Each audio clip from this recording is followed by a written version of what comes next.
So the IPL is over and now we have the T20 World Cup. So seriously, Ayaz, one of these episodes we need to talk about this insane cricketing calendar, but we'll keep that for another day. For now, we'll discuss the upcoming T20 World Cup, and I thought we'll discuss 5 teams because there are 20 in the fray and we can't go through all of them. So you've written an article for the week this time, and you've given the strengths and weaknesses of the top 10 teams. So I think we'll keep it to 5, and we'll choose the top 3 teams, which are India, England and Australia, and we'll also talk about the major host, which is the West Indies. And for Indian interest, we'll also talk about Pakistan. So, Ayaz, let's start with India. So, Virat Kohli seemed to have found a different gear to his game towards the latter half of the tournament, the IPL. And Jasprit Bumrah, as always, was in sublime form. But the form of Hardik Pandya and skipper Rohit Sharma seemed to be a bit of a concern. Now, we have Rishabh Pant back in the team after a while, and that seems to be an X factor. So, what are you expecting from the team as a whole?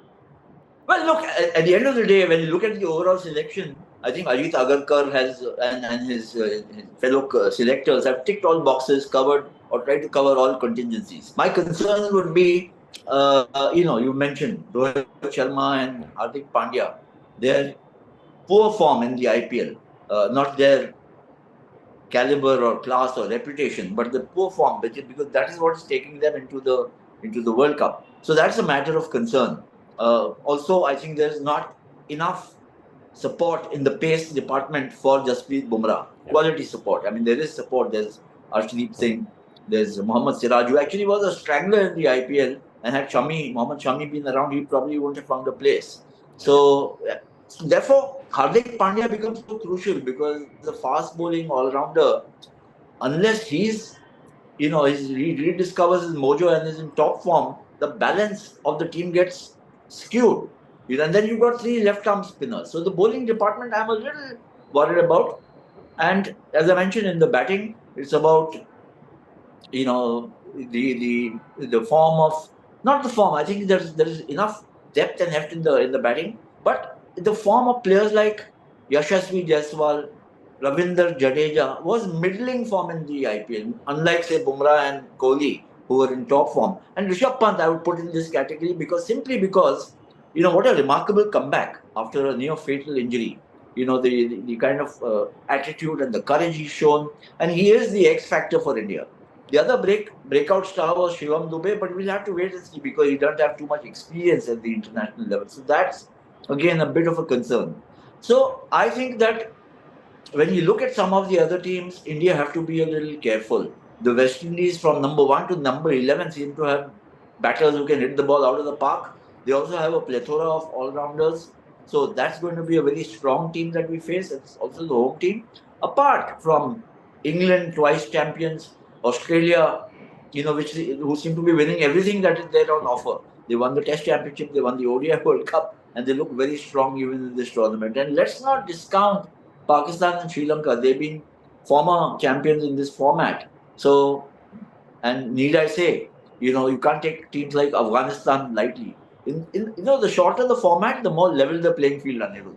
We saw that in the ODI World Cup. Afghanistan almost, having beaten England and Pakistan, they almost sent Australia packing home. So don't discount any of these teams. I think that my baseline for this tournament would be expect the unexpected. Yeah, so you brought up Australia. So from India, we move on to that team that has this habit of winning. So the major story for Australia is that Pat Cummins has stepped aside as captain, and Mitch Marsh takes over, who's had a career renaissance in a past year or so. And the other story is that David Warner might be playing his last tournament, and they had to keep out young Jake Fraser-McCurk, who lit up the IPL, but he seems to have to bide his time now. So what do you see from Australia going forward? Well, I mean, look, they've taken some, interesting and major changes. So Pat Cummins making way for Mitch Marsh. I think just to give Pat Cummins more bandwidth just as a bowler, he's there. He's very much a part of that team. And with Mitchell Starc also coming into his own towards the fag end of the IPL. And then there's Josh Hazlewood. So this is a very potent pace attack that Australia have got. One other major omission is Steve Smith. A year back, who would have thought that he would make the cut in whichever format, but he's not there. So Marnus Labuschagne, who's been one of the most consistent batsmen, albeit in the 5-day format and the ODIs, he's also not there. So, but Australia are on a high. they've just been so good over the past couple of years. Ever since actually they won the tournament in 2021, when they won the T20 World Cup. So they've after that they've kind of steamrolled over all opponents in major tournaments, major championships. So this is something they would look to complete.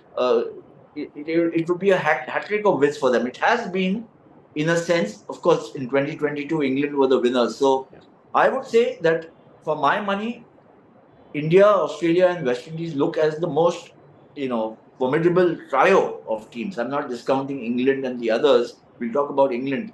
But just on current form, even the West Indies, who don't seem to be doing much of note in the five-day game, they're pretty much, at the bottom, in the bottom half of the rankings, and they didn't even qualify for the ODI World Cup.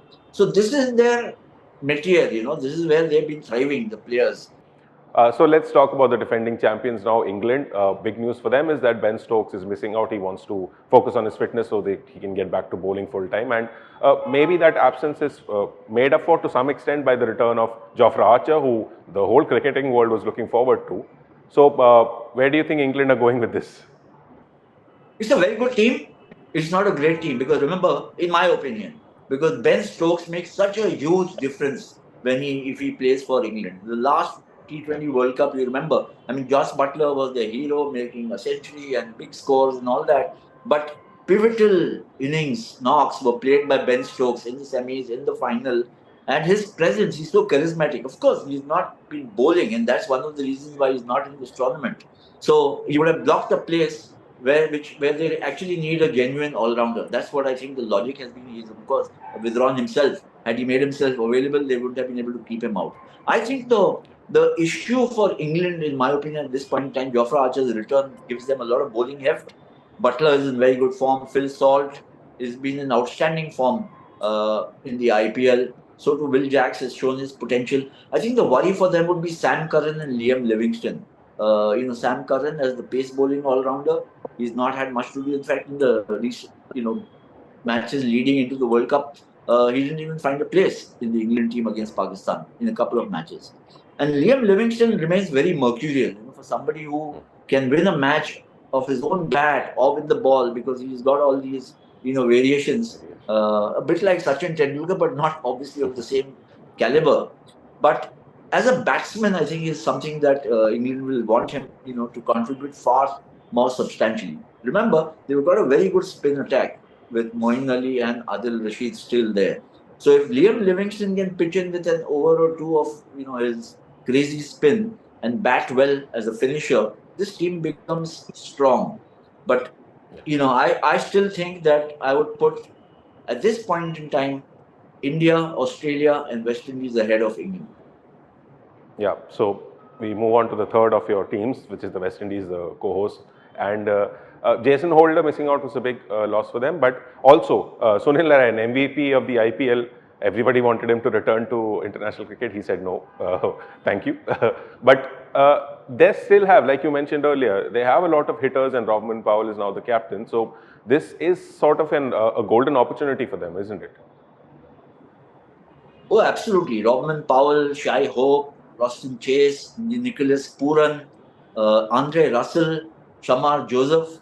It's a very talented team. It's got a good blend of youth and experience. They'll miss Jason Holder, but they've got Andre Russell, Akil Hussain in the spin department. I'm I think perhaps a little vulnerable where spin bowling is concerned, but they are so familiar with the grounds and the conditions there.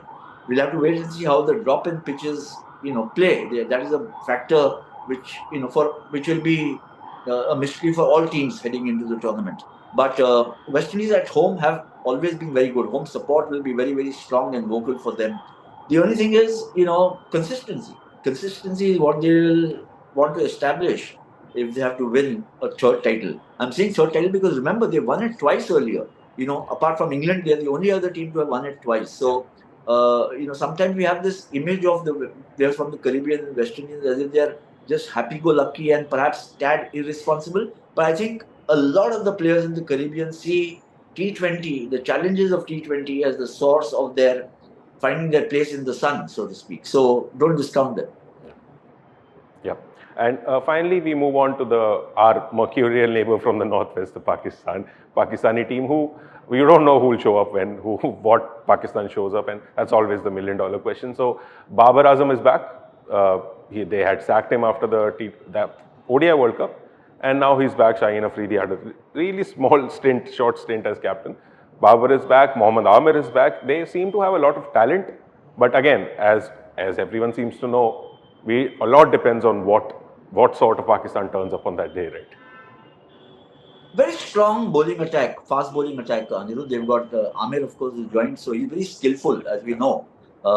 Whether he still has that, the fitness and the stamina to last the whole tournament is really going to be the question. And that's a problem for Pakistan, amongst all their fast bowlers. Shaheen Shah, he's got a history of breaking down. Naseem Shah, history of breaking down. Haris Rauf, a history of breaking down. Now, and these four, but if they're all fit and bowling, at full throttle, then it's a fearsome bowling attack. Then they've got Imad Wasim, which I think is the most valuable or interesting addition to their squad. Apart from the profligate Shadab Khan, who can be very, very expensive. Imad is far tighter, doesn't give away much, and can bat. So too can Shadab. So they need a little heft in batting, which comes to these two all-rounders. Because apart from Babar and Rizwan, the batting and Fakhar Zaman, I think the batting is something that hasn't really stood up well for Pakistan in recent years. So yeah, I mean, Babar Azam coming back and it completes a full circle, whether he's in complete control of the team or the dressing room or the dugout remains to be seen. We knew that he was struggling badly in this aspect during the ODI World Cup. So the best way for him to do it would be to play match-winning knocks, and just set the example, lead by example. But it's a very talented team, albeit just perhaps the least consistent amongst the top-notch teams, amongst the top 10, I would say. If you look at the record over the past 2, 3, 4 years, in all departments, Pakistan has been the least consistent. And that is their biggest source of worry. Yeah. So that's our preview for the World Cup starting in a couple of days. And we'll keep bringing you updates as and when they happen. So yeah, that's it for this episode of Sports Room. We'll see you next time.